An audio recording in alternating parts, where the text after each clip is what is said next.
सिख धर्म में कुल कितने गुरु हुए हैं? 10। ठीक, पहले 10 गुरुओं का नाम लिखते हैं, फिर तुमको कुछ अलग पॉइंट बताते हैं। ठीक, सिख धर्म के पहले गुरु कौन है? गुरु नानक। दूसरे कौन है? गुरु अंगद। तीसरे कौन है? गुरु अमरदास। गुरु रामदास।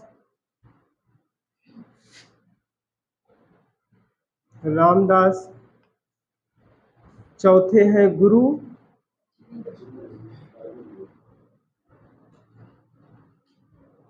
पांचवें हैं गुरु अर्जुन देव।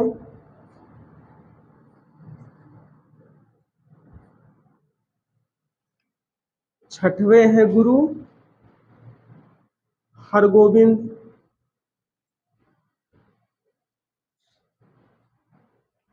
सतवें हैं गुरु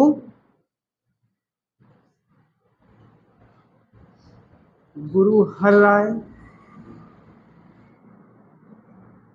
आठवें हैं गुरु हरकिशन।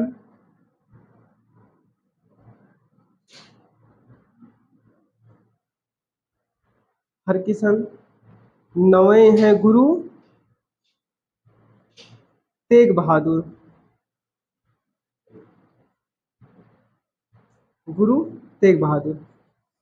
दसवें हैं गुरु नानक। ठीक, इन सबसे छोटा छोटा पॉइंट समझिए पहले। जी फिर से बोलो। गुरु गोविंद सिंह, नानक हो गया ये तो। 10वें गुरु गोविंद सिंह। गुरु गोविंद सिंह। ठीक, समझो। गुरु नानक के पास एक खूबी, गुरु नानक सिख धर्म के क्या हैं? प्रवर्तक है। ठीक, तो इनका काम क्या है? सिख धर्म के प्रवर्तक हैं। गुरु अंगद क्या है? गुरुमुखी लिपि के जनक। गुरुमुखी लिपि के जनक। कौन बता सकता है हिंदी की लिपि कौन सी है? हमारी लिपि है। हम किस लिपि में लिख रहे हैं? देवनागरी। ठीक, और सिखों की लिपि कौन सी होती है? गुरुमुखी। ठीक, गुरु अमरदास का काम क्या था? भैया गुरु अमरदास 500 बीघा जमीन किसने दिया है? अकबर ने। और क्या किया इन्होंने? क्या चीज? 22 गद्दियों का निर्माण करवाया है। किसके लिए? गुरु के प्रसाद के वितरण के लिए। उसको कहा जाता है अकाल तख्त। ठीक, 22 गद्दियों का निर्माण। 22 गद्दी का निर्माण किसके लिए? प्रसाद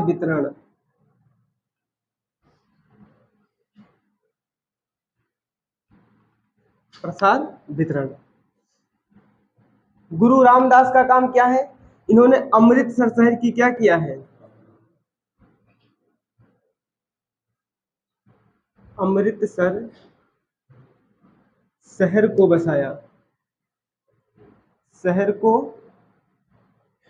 बसाया। इन्होंने क्या किया? उसी अमृतसर शहर में एक मंदिर बनवाया। नाम क्या है?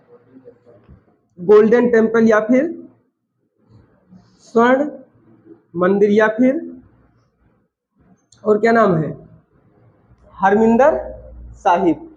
ठीक, गुरु हरगोविंद ने क्या किया था? ये अकाल तख्त, ये 22 गद्दियों का निर्माण इन्होंने क्या किया है? अकाल तख्त। ठीक, आगे देखो। गुरु हरराय अल्पवयस्क, ये युद्ध में मारे गए। तेग बहादुर क्या हैं? इनकी हत्या कौन किया है? इनकी हत्या किसने करवाया है? औरंगजेब। क्यों करवाया था? क्योंकि ये इस्लाम धर्म को स्वीकार नहीं कर रहे थे। ठीक,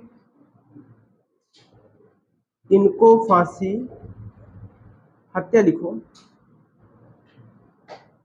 इनकी हत्या औरंगजेब ने, इनकी हत्या औरंगजेब ने करवा दी। ठीक, इन्होंने क्या किया था? खालसा पंथ की स्थापना, खालसा पंथ की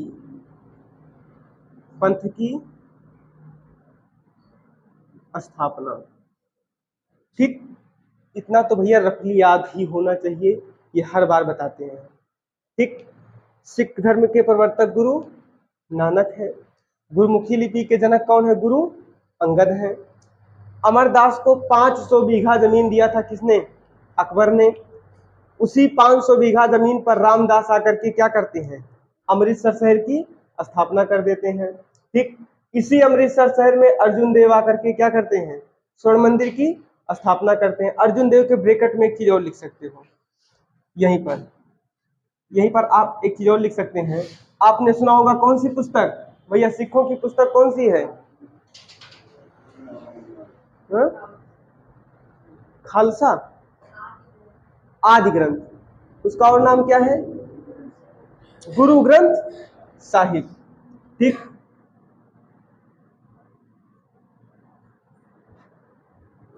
आदि ग्रंथ को लिखा किसने है? अर्जुन देव ने। हरगोविंद ने क्या किया? अकाल तख्त, ठीक, इमरजेंसी वाला जो मतलब सुनवाई करने के लिए है, उसकी स्थापना कौन किए हैं? अर्जुन देव ने किया है। ठीक, गुरु तेग बहादुर की हत्या किसने करवा दी? औरंगजेब ने। ठीक, अर्जुन देव की हत्या किसने करवाया था? अर्जुन देव की हत्या किसने करवाया है? जहांगीर ने। ठीक, कुछ पॉइंट आपको पता है, आज कुछ नए पॉइंट हम लिखेंगे। ठीक, गुरु गोविंद सिंह खालसा पंथ की क्या करते हैं? स्थापना। खालसा का मतलब अब ये लड़ाई झगड़े वाली जाति बना देंगे। सिखों को क्या होता, देखिए बहुत प्रताड़ित कर रहे हैं, इनको मरवा दिया गया इस्लाम धर्म स्वीकार न करने के कारण। ठीक, तो इसीलिए क्या किया इन्होंने? कहा कि अब तुम खालसा पंथ की स्थापना, मतलब अब हम लोग क्या करेंगे? लड़ाई झगड़ा करेंगे। ठीक, ये खालसा पंथ की क्या हो गई? स्थापना हो गई। चलिए, हो जाए भैया बताना।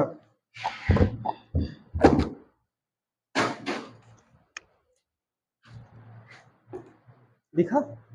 चलिए अगला पॉइंट। ठीक, शुरू करें। अब एक एक पॉइंट लिखेंगे हम। ठीक, इसको हटाते हैं, एक एक पॉइंट बताते हैं। ठीक, लिखिए, लिखो ऐसे लिखिए, इतना लेट कहीं कर देती है। लिखो 10वें गुरु, लिखो इसको, इसका फोटो खींचो, मोबाइल है, खींचो फोटो इसका। लिखिए 10वें गुरु, या पॉइंट लिखिए, लिखिए 10वें गुरु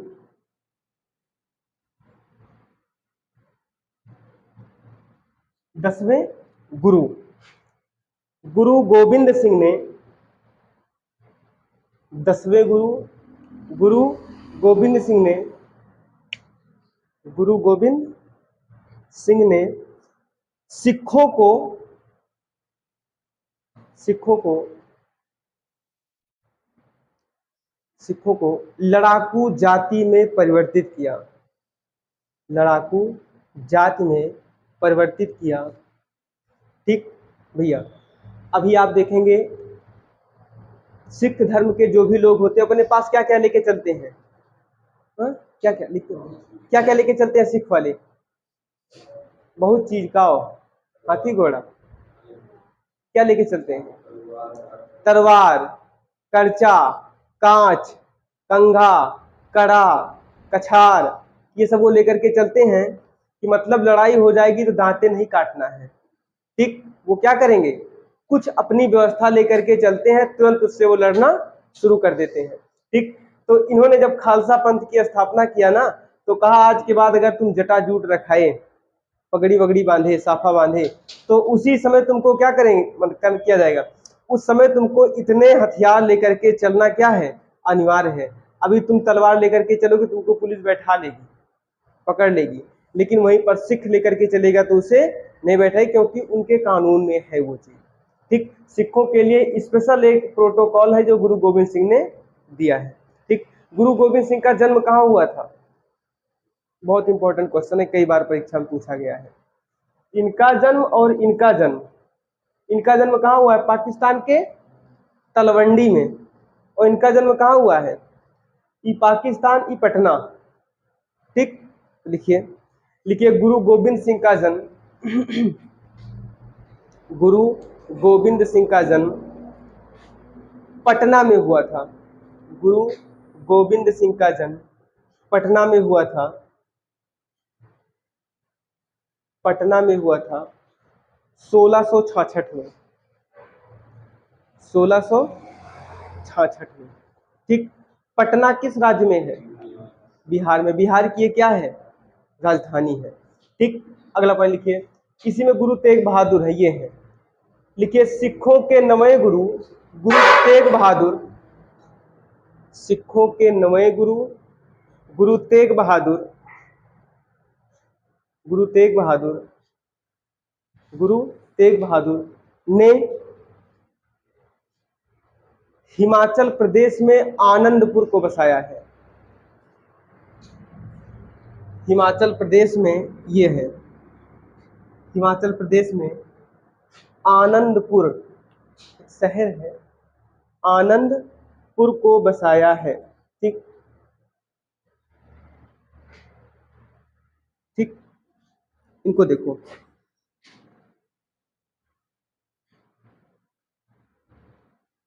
एक पोंटा शहर है। इस शहर की स्थापना किसने किया है? गुरु गोविंद सिंह ने। लिखिए पोंटा शहर की स्थापना, देख के लिखना, पोंटा, ये ओ की मात्रा है, ठीक, ऐसे लगती है। लिखिए पोंटा शहर की स्थापना, पोंटा शहर की स्थापना हिमाचल प्रदेश में गुरु गोविंद सिंह ने किया है। हिमाचल प्रदेश में गुरु गोविंद सिंह ने किया है। ठीक ठीक, जहां खालसा लिखे वहां ये जगह है 1699 लिखने की। सन कभी कभी पूछता है ना, तो इम्पोर्टेंट है। जहां लिखे हो ये चीज ना, देखो ये चीज, गुरु गोविंद सिंह ने खालसा पंथ की स्थापना की है ना, उसी के सामने यहीं पर लिख डालो, जो ये लिखे हो ना, उसी सामने यहीं को 1699 यहीं पर लिखो, यहीं पर, यहाँ पर, यहाँ यहाँ आगे लिखना, तो यहाँ 1699 लिख लेना। 1699 लिख लेना, पहले लिखो 1699, पीछे लिखना। ठीक, खालसा पंथ की स्थापना एक आध दो बार कंपटीशन में बनी है कि खालसा पंथ की स्थापना गुरु गोविंद सिंह ने कब किया था? 1699। किसके शासनकाल में? क्वेश्चन यही बनता है कि किसके शासनकाल में खालसा पंथ की, किस मुगल सम्राट के शासनकाल में खालसा पंथ की स्थापना हुई? तो लिखो, एक लाइन पूरा लिखो, लिखिए खालसा पंथ की स्थापना औरंगजेब के शासनकाल में। खालसा पंथ की स्थापना औरंगजेब के शासनकाल में, औरंगजेब के शासनकाल में 1699 में, 1699 में, 1699 में गुरु गोविंद सिंह ने किया था। गुरु गोविंद सिंह ने किया था। ठीक ठीक, ऐसे पूछेगा गुरु ग्रंथ साहिब, जिसका नाम क्या है? आदि ग्रंथ, उसमें किस सूफी संत का उल्लेख है? इसका भैया, गुरु ग्रंथ साहिब एक पुस्तक है, उसमें किस मुस्लिम सूफी संत का उल्लेख है? तो लिखते हैं, लिखिए लिखिए गुरु ग्रंथ साहिब। गुरु ग्रंथ साहिब कौन लिखा है? अर्जुन देव। लिखिए अर्जुन देव के द्वारा रचित, ऐसे लिखो, पूरा लिखो, लिखो अर्जुन देव के द्वारा रचित गुरु ग्रंथ साहिब में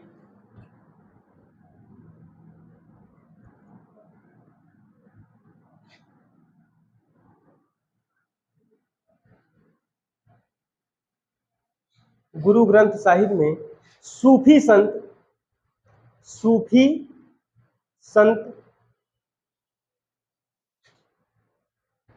बाबा फरीद, सूफी संत, कॉफी संत मत लिख देना, सूफी संत बाबा फरीद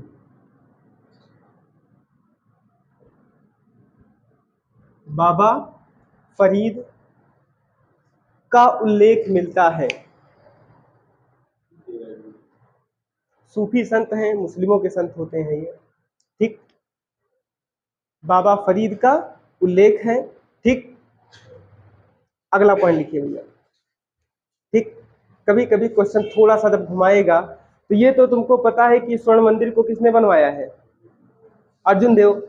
लेकिन स्वर्ण मंदिर की नींव किसने रखा था, उद्घाटन मतलब वो शिलान्यास बोलते हैं, ठीक। तो लिखिए, लिखिए स्वर्ण मंदिर का, बहुत इंपॉर्टेंट क्वेश्चन है, लिखिए स्वर्ण मंदिर की नींव को स्वर्ण मंदिर, स्वर्ण मंदिर की नींव को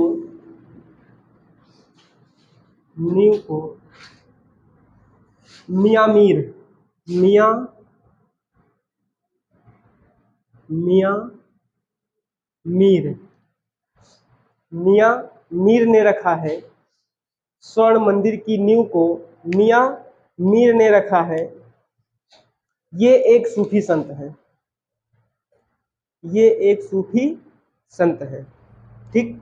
वो जो आते नहीं लोग 5-6 मार देते हैं अपना शिलान्यास के लिए, वैसा कुछ ये काम कौन किया था, मियां मीर ने किया था। और बाकी पूरी मंदिर बनवाया कौन, अर्जुन देव ने। लेकिन मंदिर को अर्जुन देव ने बनवाया है, लिख लीजिए आगे, लेकिन मंदिर को अर्जुन देव ने बनवाया है, ठीक। मंदिर को अर्जुन देव ने बनवाया है, ठीक।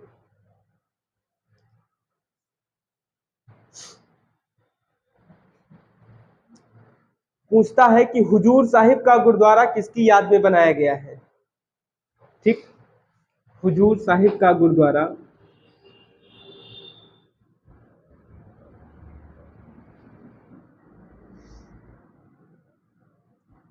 हुजूर साहिब का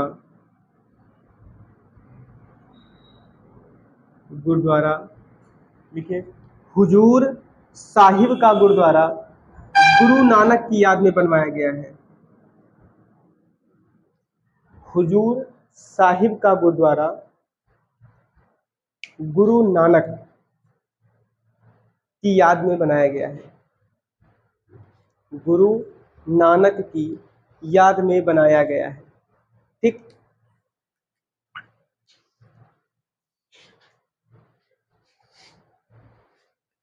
अकाल तख्त 12 फीट ऊंचा एक क्या है, सिंहासन है। इस सिंहासन का निर्माण कौन करवाया, हर गोविंद ने, ठीक। ये सिंहासन है क्या, जिससे आपको पता होगा, आप लोग रामायण देखते हैं ना, आगे रमणवा बैठता है, उसके ठीक सामने कौन बैठते हैं, अंगद जी जाते हैं। अंगद गए थे ना, तो अंगद को बैठने के लिए सीट कौन नहीं दिया था, रावण। तो अंगद ने अपनी पूंछ से क्या बनाया था, सीट बनाया था जो रावण से ऊंची बनी थी, और उसी सीट पर बैठा था कौन, अंगद जी बैठे थे, ठीक। अंगद के पास इतना बल था कि पूरी लंका को क्या कर देते, पराजित कर देते। लेकिन हनुमान जी के पास कितना बल था, वो पूरी लंका को उठा लाते, उनके पास इतना बल था, ठीक। पहली बार हनुमान जी गए थे कि अंगद गए थे लंका, पहले हनुमान जी गए थे।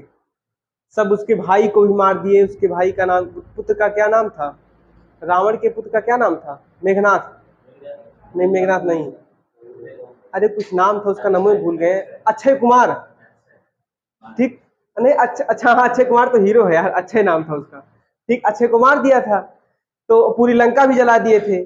जब दोबारा से अंगद गए ना, तो जितने लंका वासी थे, जैसे सपोज करें रानीगंज पहुंचे, अरे इधर रावण का घर इधर है, मतलब अब बंदर कैसे पहचान पाए कि ये हनुमान जी आ गए हैं, सबको लगा वही बांदर फिर से आ गया है, तो कौन अपना घर फुकवाएगा।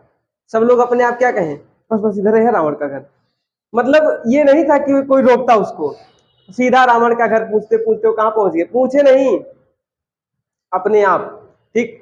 तो रावण के पास पहुंचे तो ही रावण ने उनको सीट नहीं दिया, तो उसी समय वो क्या किए, फिर खुद की एक सीट बना के उस पर बैठे, तो रावण को फिर कुछ चेतावनी दिए, अपना पैर जमीन पे गड़ा दिए, कहा इसी पैर को उठा दे जो तुम्हारे सेना में, तुरंत हम सीता को हार के यहाँ से क्या हो जाएंगे, चले जाएंगे।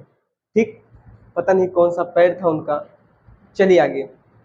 पूरी रावण दल में एक एक सैनिक ने अपना जोर लगाया था, रावण भी अपना जोर लगाने के लिए आया था। तो कहा हमारी लड़ाई, हम एक सैनिक तो तुम्हारे सैनिक आके उठाएं, तुम राजा हो, राजा राजा का पैर उठाएगा, तुम किसका पैर जाके उठाओ, भगवान राम का उठाओ। ठीक, हुजूर साहिब का एक गुरुद्वारा है। गुरुद्वारा में क्या होता है, गुरुद्वारा में क्या होता है कुछ पता है किसी को? गुरुद्वारा में लंगर चलता है। ठीक, लंगर मतलब वो लोग फ्री में भोजन करवाते हैं और बढ़िया आइटम कटवाते हैं। ठीक, तो वो गुरुद्वारा बनाया गया नानक, गुरु नानक की याद में। ठीक, अगला पॉइंट लिखिए, लिखिए 12 फीट ऊंचा अकाल तख्त। अरे 12 फीट बहुत हो गया। 12 फीट ऊंचा अकाल तख्त, ऐसे अकाल तख्त। अकाल तख्त की स्थापना, अकाल तख्त की स्थापना छठवें गुरु, गुरु का नाम लिखना, ये सब गिनती जरूरी है। छठवें गुरु गुरु हरगोविंद ने करवाया था। छठवें गुरु गुरु हरगोविंद ने करवाया था। ठीक,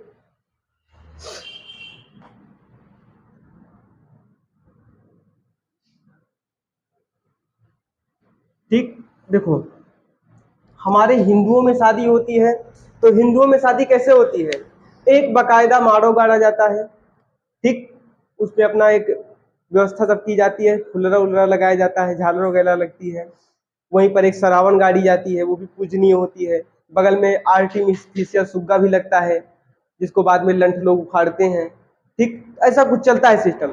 ऐसे आप जाएंगे मुस्लिमों में, तो मुस्लिमों का अलग सिस्टम है।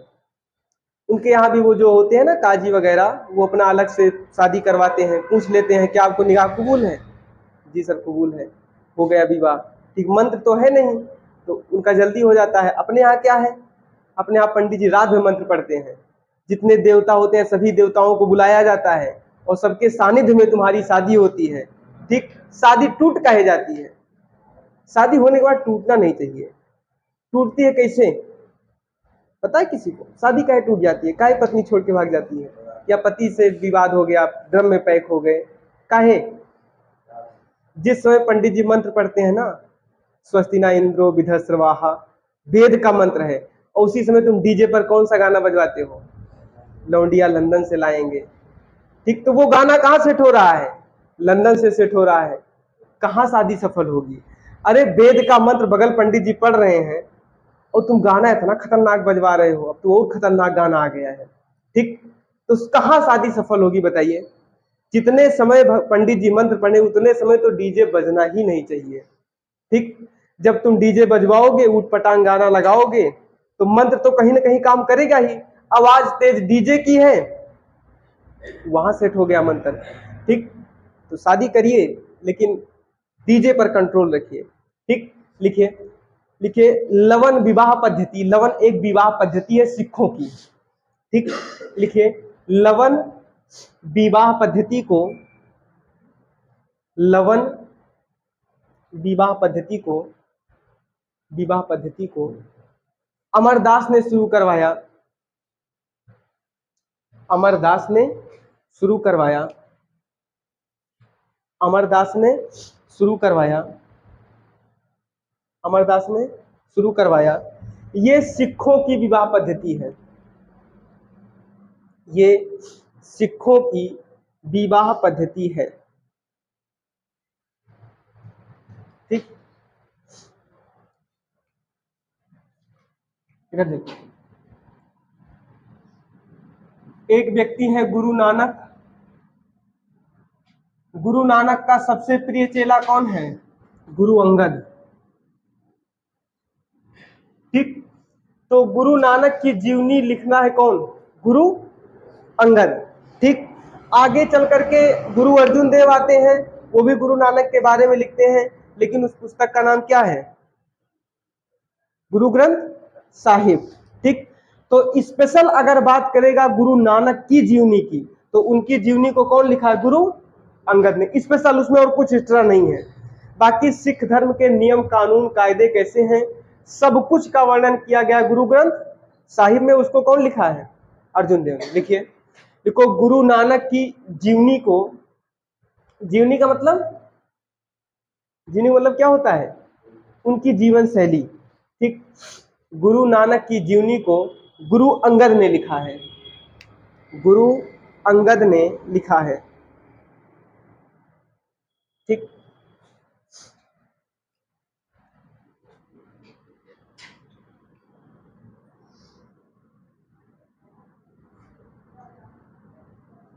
इधर देखिए, 1606 में एक गुरु है जिनका नाम क्या है? गुरु अर्जुन देव।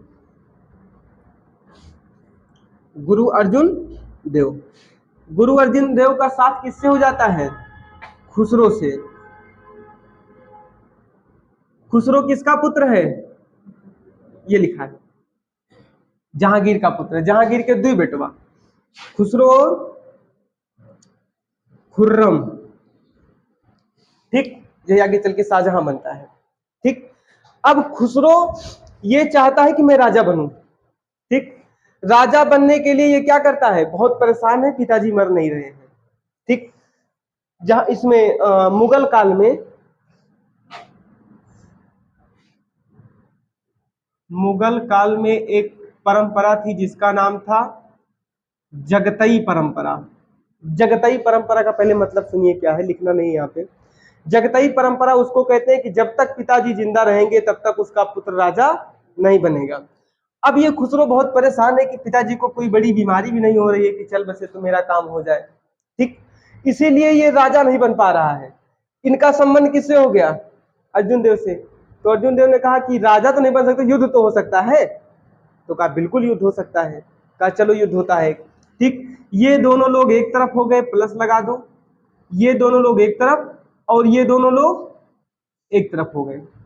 ठीक, किसका बेटा है ये? सॉरी, ये किसका बेटा है? इसके दो लड़के हैं, एक ये है और एक ये है।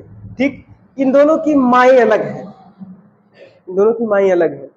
जहांगीर की 9 की 7 शादियां हुई थी। ठीक, इसी की एक पत्नी थी, कौन? नाम तो खूब बताए थे, कौन थी? हाँ, इसी की एक पत्नी थी जिसका नाम था मेहरू निसा। इसी का नाम क्या रखा था? नूर महल। फिर इसी का नाम क्या रख दिया? नूर जहां। ठीक, ऑलरेडी इससे पहले इसकी शादियां हो चुकी हैं। ठीक, प्रारंभ में ये एक ही लड़की है, ये एक ही है, नाम अलग अलग है। ठीक, प्रारंभ में इसकी शादी किससे हुई थी? किससे हुई थी? अली कुली बेग। अली कुली बेग से इसकी शादी हुई थी। अली कुली बेग की मृत्यु हो गई किसी बीमारी के कारण। ठीक, और युवावस्था में मृत्यु हो गई थी। तो उस समय ये भी युवा थी, तो अब ये विधवा हो गई है। तो मुस्लिमों में तो ऐसा है नहीं कि सफेद कपड़ा पहनिए या कुछ ऐसा, वहां पे सिस्टम तो है नहीं, सूट सलवार पहनती है, वो छिप जाता है। ठीक, जहांगीर ने जब इनको देखा, अच्छा इनकी माँ का नाम क्या था? इनकी माँ का नाम क्या था? बहुत गंधौली थी वो। ठीक, उसका नाम क्या है? अस्मत बेगम। अस्मत बेगम क्या करती है? नहाती नहीं है जल्दी से। नहाओगे ना शरीर से क्या आएगी? बदबू। तो वो अपना गुलाब गुलाब रख करके अपना चलती थी वो, कि थोड़ा थोड़ा महके शरीर। तो एक दिन क्या हुआ ना, एक दिन 4-5 गुलाब लेकर के आई है, जो दुपट्टा होता है ना, इसी में से बांध के उसका रस गाड़ दिया। गाड़ने के बाद उसमें से क्या निकला? गुलाब का रस निकला। तो गुलाब के रस को फिर छिड़का, तो वहीं से शुरुआत हुई सेंट की। सबसे पहली बार अतर किसी ने बना, इत्र बोलते हैं उसको, इत्र सबसे पहली बार किसी ने सेंट की खोज किया था। तो सेंट की खोज कौन किया है? अस्मत बेगम। नहाती नहीं थी। ठीक, तो अपना सेंट वेंट मार के काम चला लेती थी। ठीक, अस्मत बेगम और इनके पति का नाम क्या था? इनके पति का नाम था मिर्जा गयास बेग।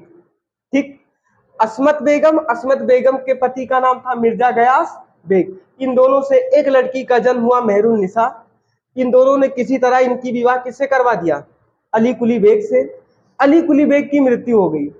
मृत्यु होने के बाद यहीं पर अरे ताजमहल आगरा, आगरा में एक सेमिनार चल रहा था, उसको कहते हैं नौरोज उत्सव। मुस्लिमों का नया साल क्या होता है? नौरोज उत्सव। हिंदुओं का नया साल क्या है?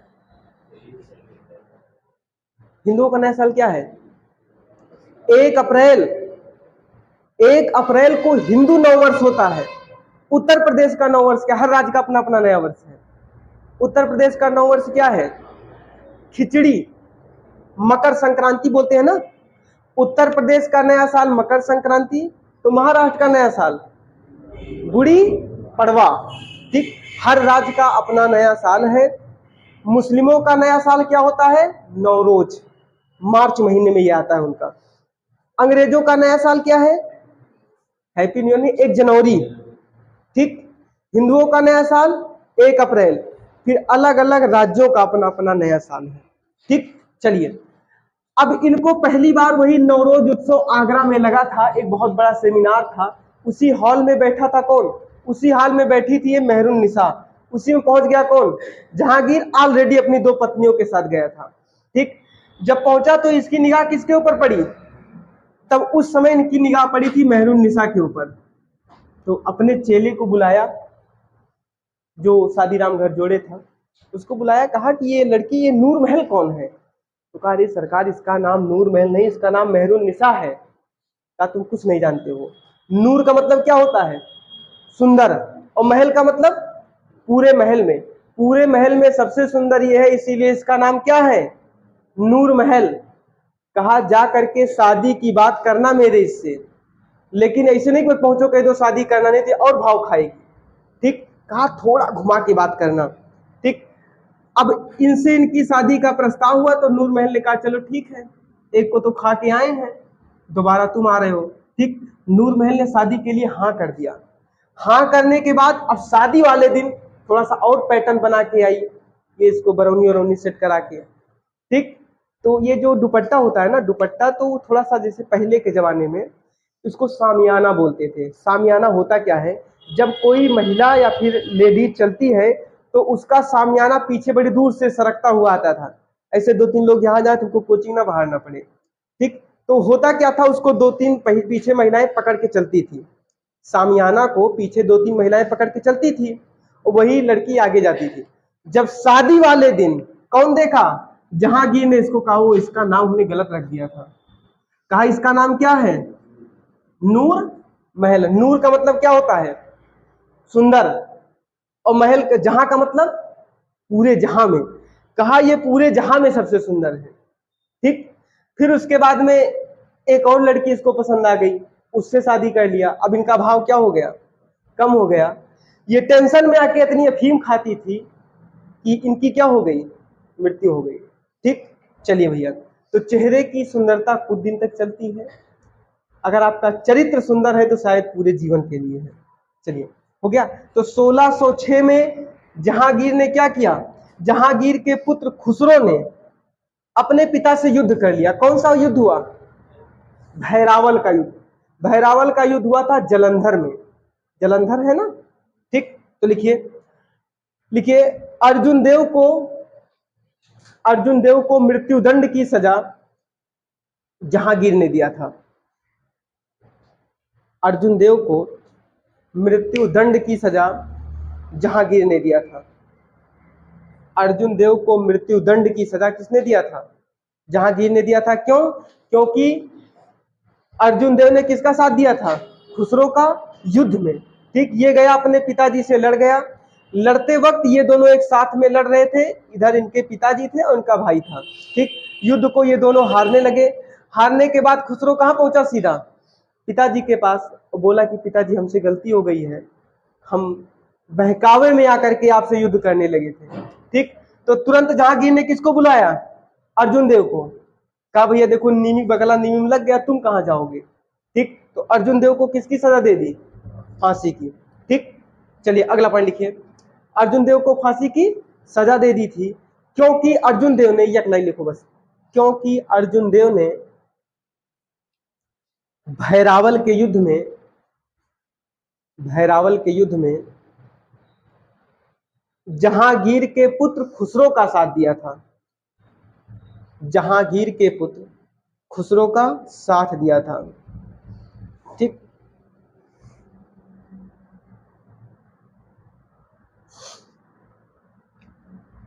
ठीक,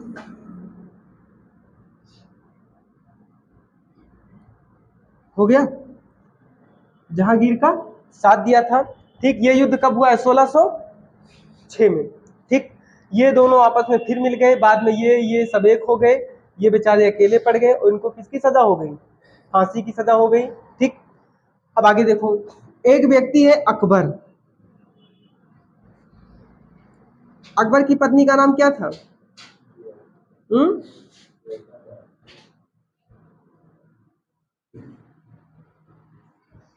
बताइए। अमरदास की ओ सॉरी, जोधाबाई।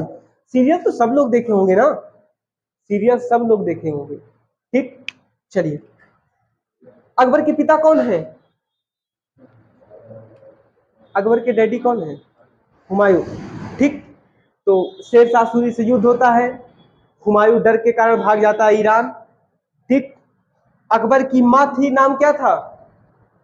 जो राजा बीरसाल के महल में रहती थी, याद है कुछ? बोलो, अकबर की माँ का नाम क्या था?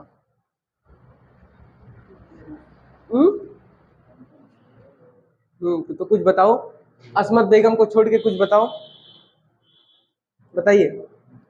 अकबर की माँ का नाम क्या था? हमीदा बानो बेगम। वो हुमायूं की पत्नी है, हुमायूं की पत्नी हमीदा बानो बेगम। इन्हीं दोनों से पैदा हुआ था कौन? पैदा हुआ था हमीदा बानो से अकबर।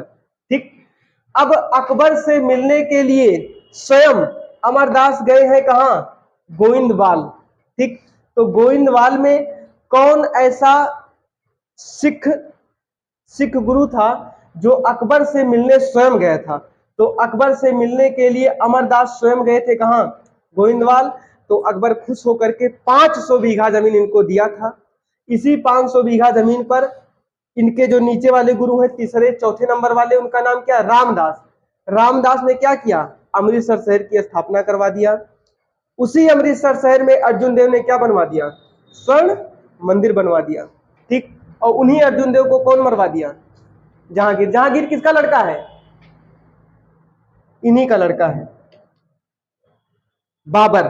बाबर के बेटवा हुमायूं, हुमायूं का बेटा अकबर, अकबर का बेटा जहांगीर, जहांगीर का बेटा शाहजहां। इसे याद कर लिए थोड़ा थोड़ा। ठीक, चलिए, बहुत नहीं याद करना है। चलिए अगला लिखिए, लिखिए, अकबर से मिलने के लिए अमरदास स्वयं, अकबर से मिलने के लिए अमरदास स्वयं गोविंदवाल गए थे, गोविंदवाल गए थे। अकबर से मिलने के लिए अमरदास स्वयं गोविंदवाल गए थे। देख के लिखिए, वहां लिखा है गोविंदवाल गए थे। ठीक, ठीक, हम तुमको कई बार बताए हैं, सिंह कोई जाति नहीं है, सिंह कोई जाति नहीं है। गुरु गोविंद सिंह ने कहा था 4 वर्ण हैं। हमारे ऋग्वेद में 4 वर्ण हैं। 4 वर्ण कौन कौन से हैं? सबसे पहले है ब्राह्मण। ठीक, ब्राह्मण के बाद दूसरे नंबर पे क्षत्रिय, तीसरे नंबर पे वैश्य, चौथे नंबर पर शूद्र। ठीक, ये 4 वर्ण बनाए गए हैं, ऋग्वेद से हमारे ये 4 वर्ण चल रहे हैं। तो गुरु गोविंद सिंह ने कहा कि मैं चारों वर्णों को क्या बना दूंगा? सिंह। सिंह का मतलब क्या होता है? सिंह का मतलब क्षत्रिय होता है, सिंह का मतलब शेर होता है। मैं चारों वर्णों को क्या बना दूंगा? शेर बना दूंगा, और मुगलों मुगलों को भारत से भगा दूंगा। ठीक, तो गुरु गोविंद सिंह ने ये एक मतलब नारा दिया था कि मैं चारों वर्णों को, ऐसा बताया जाता है कि ब्रह्मा जी के सब मानसिक पुत्र हैं, मानस पुत्र हैं। ब्रह्मा जी के मुख से कौन पैदा हुआ है? ब्राह्मण। हमेशा बोलने का काम है इसका। भुजाओं से कौन पैदा हुआ है? क्षत्रिय। क्षत्रिय का काम हाथ से क्या होता है, हाथ से हमेशा खाना नहीं खाया जाता है, लगाया भी जाता है। ठीक, तो क्षत्रिय का काम है लड़ाई करना। ठीक, उसके बाद में पेट से पैदा हुआ है कौन, वैश्य। वैश्य का काम क्या है, धन इकट्ठा करे। धन यही है ना, हमको खाने की आवश्यकता ना, लोग कमाना बंद कर देंगे। ठीक, तो वैश्य का काम, बनिया का काम क्या है, पैसे को इकट्ठा करना। और शूद्र का काम क्या है, शूद्र का काम है सेवा का काम करना। ठीक, ये चार वर्ण है, चारों वर्णों को ऋग्वेद में बढ़िया से डिफाइन किया गया है। ठीक, और तुलसी बाबा ने क्या लिखा है, तुलसी बाबा ने बहुत साफ साफ लिखा है। तुलसी बाबा भी अभी की बात है ना, तुलसी बाबा ने रामायण में लिखा है कि सब जात कुजात भय मंगता, ब्राह्मण से लेकर के शूद्र तक सब क्या हो गए हैं, सब मंगता हो गए हैं। ठीक, क्यों 2 लाख मांगा थे तो क्यों 2 करोड़ मांगा थे तो क्यों 10 रुपया मांगता है, मांग सब रहे हैं। ठीक, चलिए अगला पॉइंट चले, दोनों की हो गई ना। अगला पॉइंट लिखिए, अगला पॉइंट, अगला पॉइंट ये है, लिखिए गुरु गोविंद सिंह का कथन। गुरु गोविंद सिंह का कथन, टाइम कहाँ लिखा है, लिखा कहाँ, कथन लिखिए, मैं चारों वर्णों को सिंह बना दूंगा, मैं चारों वर्णों को सिंह बना दूंगा और मुगलों को भारत से मिटा दूंगा, और मुगलों को भारत से मिटा दूंगा। ठीक, ये गुरु गोविंद सिंह का क्या है, कथन है। इसके आगे की चर्चा सिख धर्म की ही कल होगी। ठीक,